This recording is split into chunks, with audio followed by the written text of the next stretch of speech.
car. Your class leaders, the Class B Porsche, thanks to pedigree, going nicely. Nissan in front in Ridge's GT4. V8 Race Class D has the BMW leading. Race Fuels has the Holden Astra leading Class E. And then Maguire's has a bunch of cars leading in the Invitational class. A break from the Liqui Moly Bathurst 12-hour. More action on the other side of this.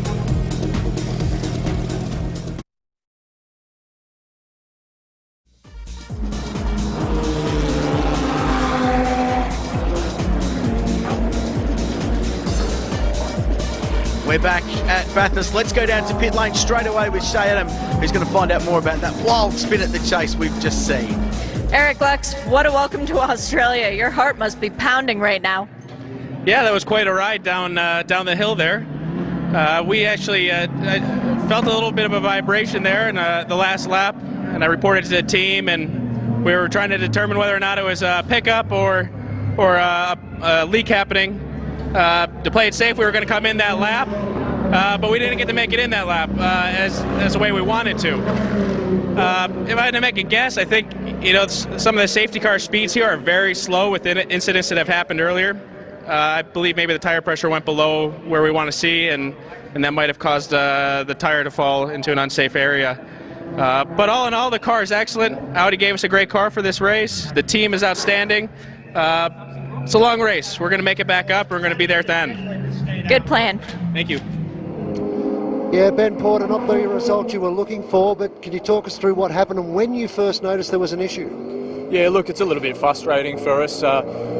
Basically, behind the safety car, we're starting to get low battery voltage, and I just figured it was low RPM was causing it, but as soon as it went green, I got to the top of Mountain Straight. The water temp had spiked, oil temp had spiked, and knew it was a little more serious. And here is Warren Luff. You can't see him behind the second of the Erebus Mercedes-Benz as they go up Mountain Straight, because he is so tucked under that big rear wing, and as they come under the Pettus Bridge, and a bit of debris in the piece of debris, and right in the middle of the road, the Mercedes-Benz went to driver's right of it, or did he just? No, it definitely was. It's been absolutely mangled out there. A piece of carbon fibre just over the top of the brow, and Luff did not get through. Mercedes-Benz with Thomas Yeager, and there's a yellow flag there. There's a yellow flag on the exit of Hell's Corner.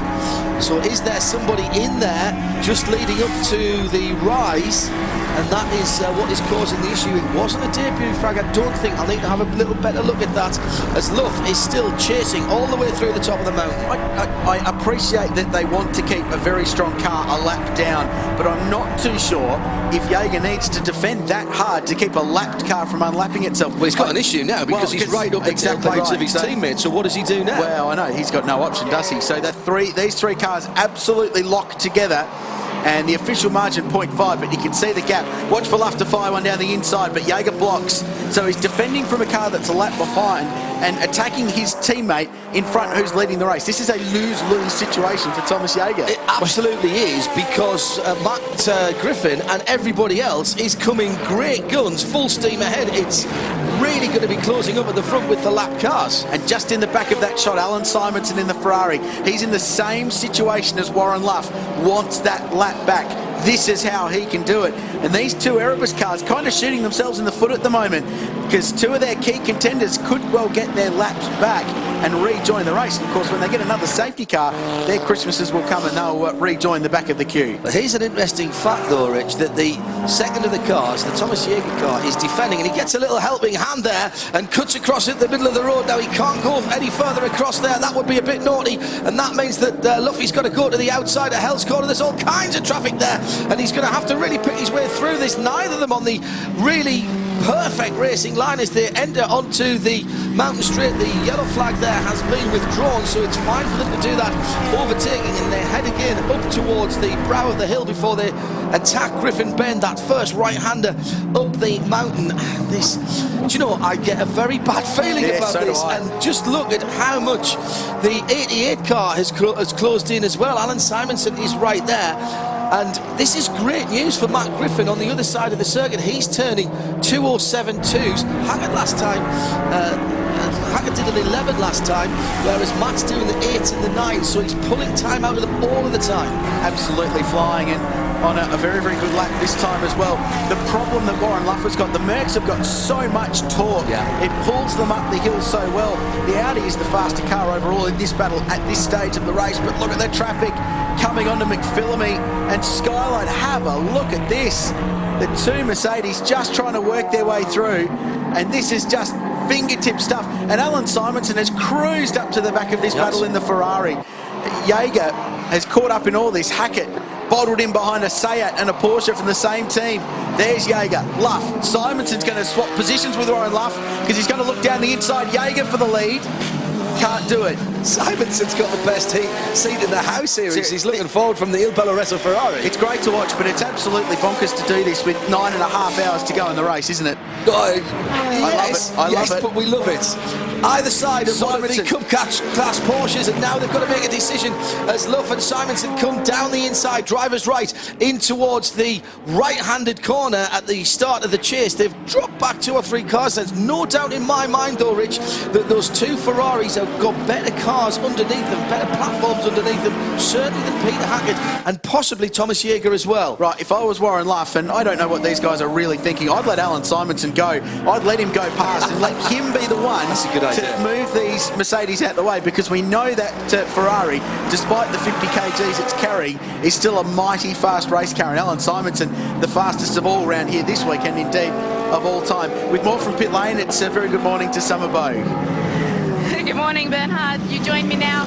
Speed has been key for you. You must be happy with Harold's performance. Yes, we are. It was a very good stint. A lot more safety car than expected, and but we could manage to stay out of any trouble. Just maintained a very good speed and ended up P3 at the end. That's really good. That's where we are at the moment. And now Andreas is on the car, and we keep on going, trying to close up to the Mercedes. Luckily, they are fighting with another Audi. This helps us, and the moment just maintaining the speed. That's the main goal. Let's get back to the front of the field where the 2 Erebus Mercedes-Benz with Hackett and Jaeger at the wheel, and they are now. And there is the pass for the lead, and that is team orders undoubtedly, or at least pressure beginning to tell on Peter Hackett, and he takes, I think, what is a sensible option and almost gets nerfed off the track by Luffy as he drifts out to driver's right just as they came out of the elbow and through that little left-hand kink as you start Conrod Straight, and there was a big middle pedal moment, and look how quick the Mercedes-Benz is. Hackett's having to brake before that kink to allow the two Mercedes-Benz to be split by the 2 Ferrari 458s. Yeah, give way or crash. That was the option. That was it. He had to get out of the way there because Alan Simonson was going through whether he liked it or not. So new race leader Thomas Jaeger will lead the Liqui Bathurst 12-hour in car 36. Hackett back to second. The 2 cars in between them unlapping themselves. 1 Mercedes down, the other to go. Now we get an opportunity to see how fast Thomas Jaeger can go in clear air and on his own, and can Warren Luff and Alan Simonson go with him. Just an update for you from Erebus Racing. It wasn't so much team tactics that saw the 2 Mercedes drivers swap places, but more so Peter Hackett tactics. He doesn't want to get involved in any incidents out there. Had a quick chat with his teammate Lee Holdsworth, who told me they've got a little ace up their sleeve. They've been running double stints and will run double stints all days on the same set of tyres. Come the end of the day, guys, they're going to whack a brand spanking new set of rubber on that car and go for a victory. It looks as though Jaeger has now got big trouble, because he has indeed got the Warren Luff Audi in his slipstream, goes to the right, goes to the left. It's side by side now as they go over the brow. Really in the wrong position is Luffy as they go up towards Griffin's Bend, and he's had to let through Alan Simonson in the camouflage Iveco Il Bello Rosso Ferrari, and he goes through and takes that position, which is effectively 7th position. And now he's up the tailpipes of our leader, and Jaeger has a very different proposition behind.